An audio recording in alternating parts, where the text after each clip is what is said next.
먼저 예수님은 이 땅에 오셔서 모든 공생애를 마치시고 구름을 타고 승천하셨습니다. 그 후에 사도들과 성도들은 마가의 다락방에 모여서 그들이 했던 것이 뭐냐면은 오로지 기도에 힘썼다는 것입니다.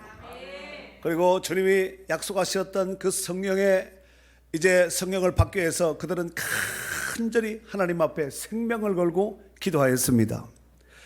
그러던 중 오순절 날에 주님이 약속하셨던 그 성령이 그들 가운데 강력한 바람으로 불러 그들 가운데 각 사람 위에 임하였습니다. 그리고 성령 받은 사도들은 거리와 시내로 나가서 불같이 복음을 전파했더니 하루에 3,000명, 5,000명, 그 이후에 수를 헤아릴 수 없을 만큼 수많은 사람들이 예수 믿고 구원받게 된 줄로 믿습니다. 더욱이 그 과정 중에서 나면서부터 한 번도 걸어보지 못했던 사람이 베드로가 선포한 말씀 한마디에 그 자리에서 벌떡 일어나 걷기도 하고 뛰기도 하였다는 것입니다. 이를테면 사도행전 3장 6절 이하에 보면은 베드로가 이르되 은과 금은 내게 얻거니와 내게 있는 이것을 내게 주노니 나사렛 예수 그리스도 이름으로 일어나 걸으라 하고 오른손을 잡아 일으켰더니 그가 발과 발목이 힘을 얻고 뛰어서서 걸으며 그들과 함께 성전에 들어가서 하나님을 찬양하고 경배하였다는 것입니다. 이런 일들은 세 발에 피었습니다. 이런 일들이 날마다 부지기수로 일어나는 것입니다. 그로 인해서 예루살렘 도성은 복음으로 말미암아 그야말로 들썩들썩한 난리와 소동이 일어나게 되었습니다.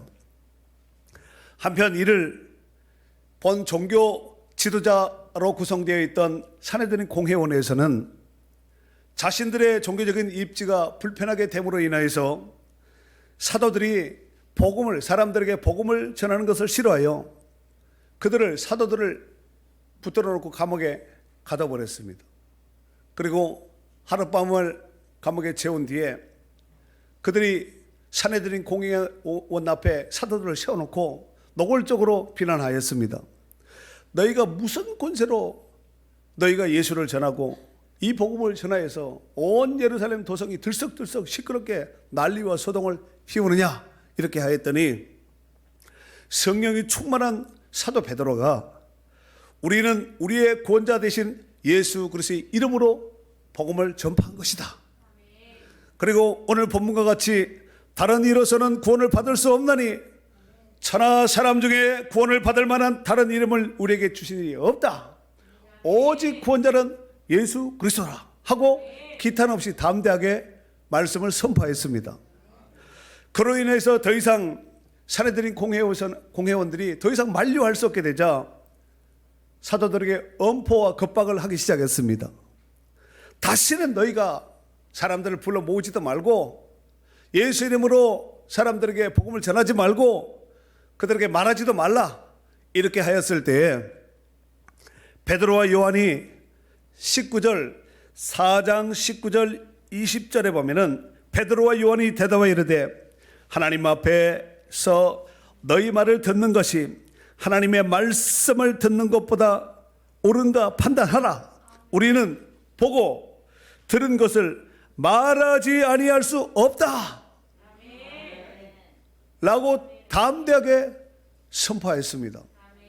여러분, 사내들인 공회원들, 당시에 바리새인과 사두개인들로 구성되어 있던 이 사내들인 공회원, 이 어르신들이 말을 하면 들어야 되거든요. 다시는 예수 이름으로 사람을 모으지도 말고 전하지도 말고 그들에게 가르치지도 말라 이렇게 말을 하면은 알았슈 이렇게 하고 좀 죽어줘야 되는데 오히려 막 기고만장하면서 우리는 보고 들은 것을 말하지 아니할 수 없다 하고 이렇게 전하니까 이 어르신들이 얼마나 황당하겠습니까? 정말 초대교회 복음이 그야말로 시퍼렇게 살아서 펄떡펄떡 살아있는 생선같이 복음이 왕성하게 누구를 만난다 할지라도 어느 곳에 있다 할지라도 사도들과 성도들은 복음을 전하는데 힘썼다는 것입니다. 그랬더니 이런 일들이 발생하게 되었다는 사실입니다. 사도들과 초대교회 성도들이 얼마나 신났을까요? 교회는 세상을 향해서 일해야 됩니다. 성도들도 세상을 향해서 이렇게 해야 됩니다. 문제는 이래야 할 교회와 목사와 성도들이 요즘에는 코로나 때문에 안타깝게도 숨만 쉬고 조용히 사는 것 같아요. 사실 그 당시에 예루살렘 교회는 정치적으로나 또 종교적으로나 상황이 만만치 않았던, 여의치 않았던 이런 시대였습니다. 하지만 그러함에도 불구하고 그들은 생명을 걸고 복음을 전하였고, 생명을 걸고 기도하였고, 생명을 걸고 신앙생활을 하였다는 사실입니다. 그들은 그야말로 세상이 감당치 못할 이런 믿음을 가진 자들이었습니다. 사랑하는 성도 여러분, 우리는 지금 코로나로 인하여서 약 2년가량 정부의 철저한 통제 아래서 신앙생활을 하고 있고 삶을 살아가고 있습니다. 이런 와중에 코로나 백신도 2차를 넘어서 3차를 맞으신 분도 아마 부지기수일이라 생각됩니다.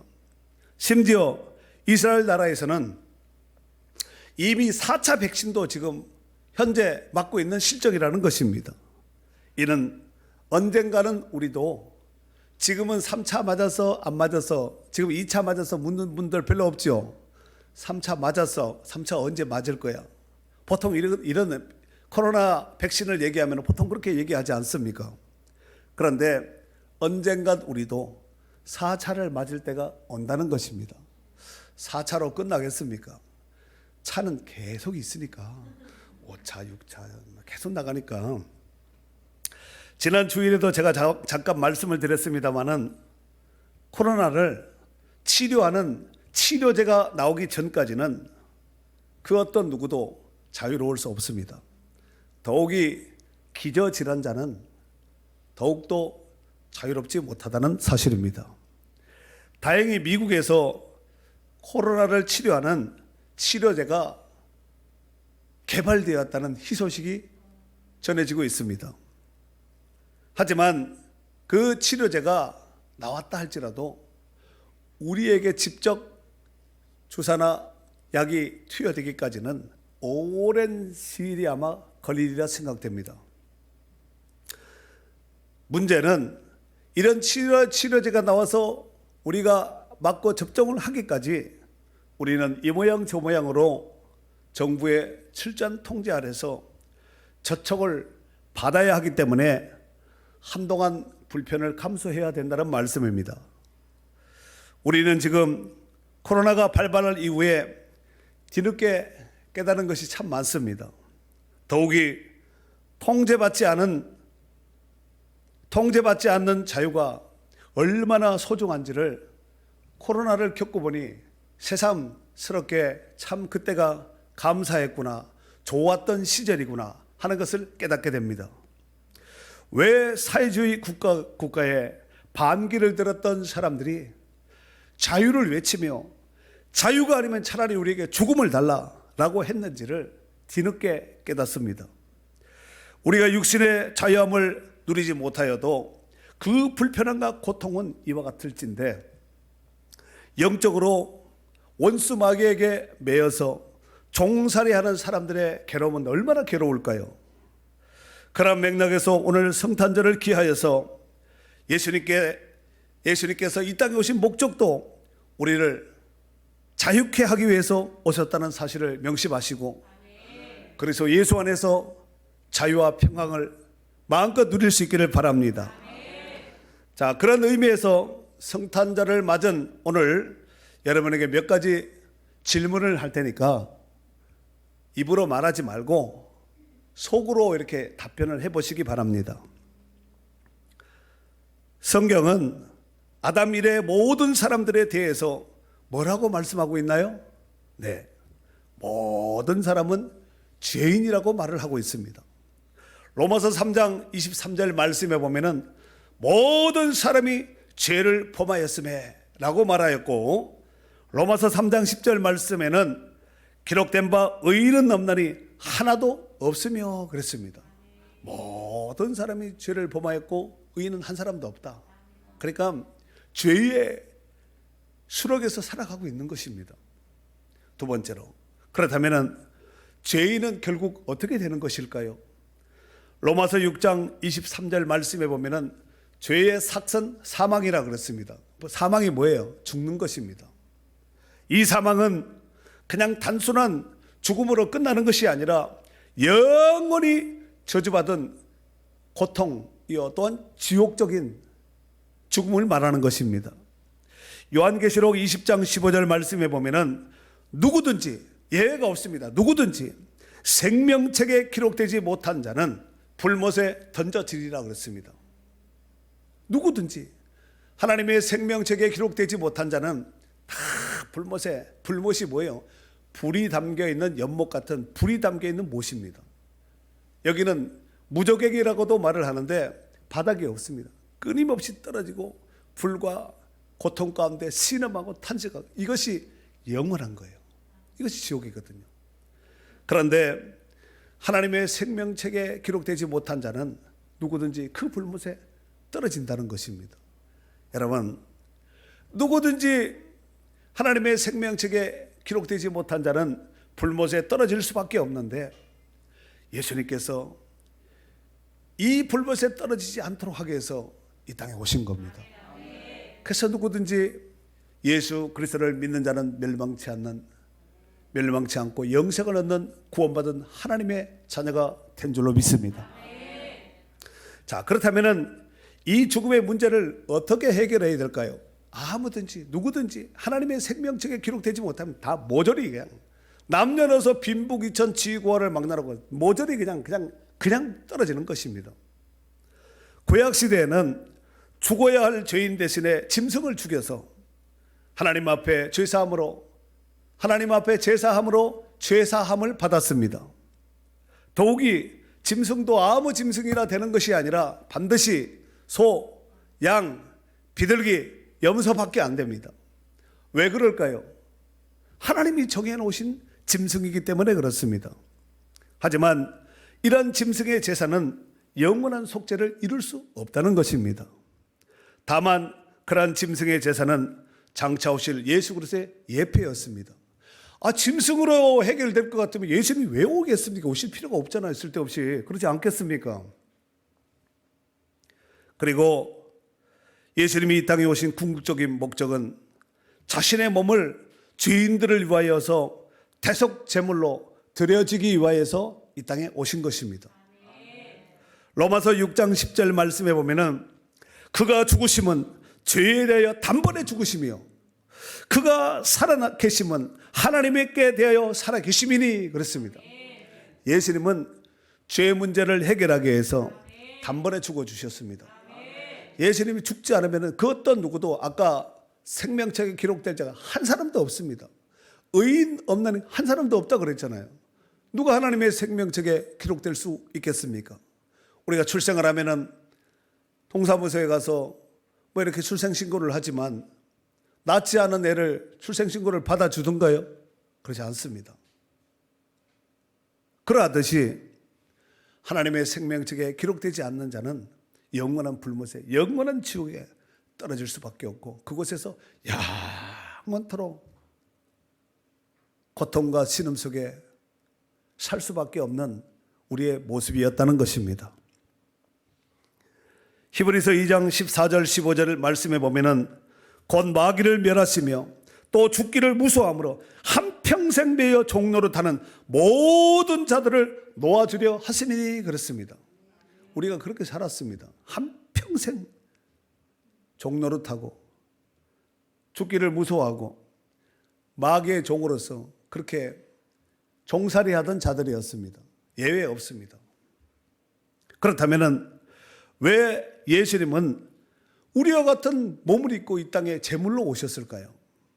히브리서 9장 12절 말씀에 보면은 염소와 송아지의 피로 하지 아니하고 이게 뭐야? 짐승의 피가 아니라 오직 자기의 피로 영원한 속죄를 이루사 단번에 성소에 들어가셨느니라 그랬습니다. 짐승 피가 아니라니까. 짐승의 온 세상 짐승 다 잡아 하나님 앞에 드린다 할지라도 그 피로는 안 된다는 것입니다. 또 디모데전서 2장 5절 말씀에 보면은 하나님은 한 분이시요 또 하나님과 사람 사이의 중보자도 한 분이시니 곧 사람이신 그리스도 예수라 그랬습니다. 반드시 우리 같은 육체를 입고 와야 됩니다. 구원자는 반드시 사람으로 와야 되고 육체를 입고 와야 되고, 그래서 예수님께서 우리와 같은 몸을 입고 이 땅에 오신 것입니다. 그 예수님께서 태어난 날이 바로 오늘 성탄절이 아니겠습니까? 그리고 예수님께서 이 땅에 오셔서 첫 번째 하셨던 설교가 있습니다. 예수님께서 첫 번째 하신 그 설교 중요할까요? 안 중요할까요? 중요하지요. 예수님이 첫 번째 설교하셨던 그 설교 내용이, 설교 말씀이 예수님이 이 땅에 오셔서 무엇을 할지에 대해서 짧지만 그 안에 다 담겨져 있습니다. 이를테면 누가복음 4장 18절에서 19절 말씀에 보면은 예수님의 첫 번째 설교인데, 주의 성령이 내게 임하셨으니 이는 가난한 자에게 복음을 전하게 하시려고 내게 기름을 부으시고 나를 보내서 포로된 자에게 자유를, 눈먼 자에게 다시 보게 함을 전파하며 눌린 자를 자유롭게 하고 주의 은혜의 해를 전파하게 하려 하심이라 그랬습니다. 눌린 자, 묶인 자, 눈먼 자, 이 모든 자들을 자유케 하고 풀어주고 해방케 해서 이 땅에 오셨다는 것입니다. 복음 중에 복음은 요한복음 3장 16절이지요. 하나님이 세상을 이처럼 사랑하사 독생자를 주셨으니 이는 그를 믿는 자마다 멸망치 않고 영생을 얻게 하려 하심이라 그랬습니다. 조건이 뭐냐면은 믿는 자입니다. 근데 이 믿는 자가 복음을 전하면은 아무나 다 믿을 것 같지만 그렇지 않습니다. 여러분 오늘 본당 들어올 때 어디로 들어왔어요? 이쪽 창문으로 들어와서 이쪽 창문으로 들어왔어요. 하늘에서 줄 타고 내려왔어요? 땅에서 솟았습니까? 다 저분으로 들어온 거예요. 예수님께 천국 가려면 오직 예수님밖에 없다니까. 예수님이 그 문입니다. 천국 가는 그 길이요, 그 진리요, 그 생명입니다. 그 길 외에는 없습니다. only way, 그 길입니다. 한 길입니다. 한 길. 네. 그런데 조건이 누구든지 그를 믿는 자입니다. 근데 이 믿음이 수동태거든요. 우리가 믿음이 있어서 그래 믿어야지 이렇게 한 것 같지만, 겉으로 보기엔 그런 것 같지만 그 믿음을 하나님이 우리에게 선물로 주신 거예요. 믿음은 모든 자의 것이 아니라 그랬잖아요. 에베소서 2장 8절 말씀에 보면은 너희는 그 은혜에 의하여 믿음으로 말미암아 구원을 얻었으니 이것이 너희에게서 나은 것이 아니 하나님의 선물이라 그랬죠. 그러면은 은혜가 먼저예요, 믿음이 먼저예요? 은혜가 먼저잖아요. 너희는 그 은혜로 인하여 믿음으로 말미암아 구원을 얻었으니 이것이 너희에게서 난 것이 아니라 하나님의 선물이라고 그랬잖아요. 여러분, 우리가 믿음으로 말미암은 이것이 되기까지는 하나님께서 은혜를 베풀어 주신 거예요. 하나님 은혜입니다. 내가 믿고 싶어서 믿은 것이냐, 하나님께서 믿을 수 있는 믿음을 주신 거예요. 이 믿음도 여러분, 믿음이 다 똑같다면은, 믿음이 또 횟수와 연수에 따라 그 비례된다면은, 신앙생활 오래 한 사람 믿음 좋아야 되잖아요. 근데 신앙생활 오래 해도 나이롱들 많거든요. 그런데 막 믿어도, 금방 믿었고 믿은 지 얼마 되지도 않았는데 막 성령 충만해가지고 전도하고 하나님 뜻대로 살겠다고 순교적 사명으로 신앙생활하는 이런 사람도 있습니다.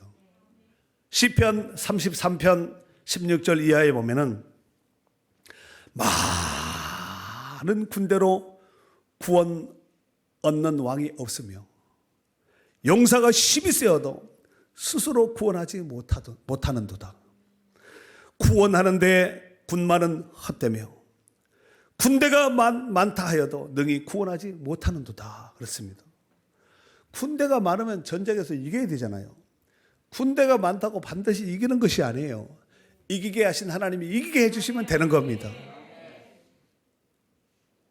누군들 전쟁에 나가서 2등하고 지고 오고 싶은 사람이 어디 있겠습니까? 나가면은 다 싸워서 이기고 싶지만 전쟁에서 이기는 자가 있고 지는 자가 있듯이 구원도 우리 마음대로 우리 뜻대로 되는 것 같지만 하나님의 은혜라는 거예요.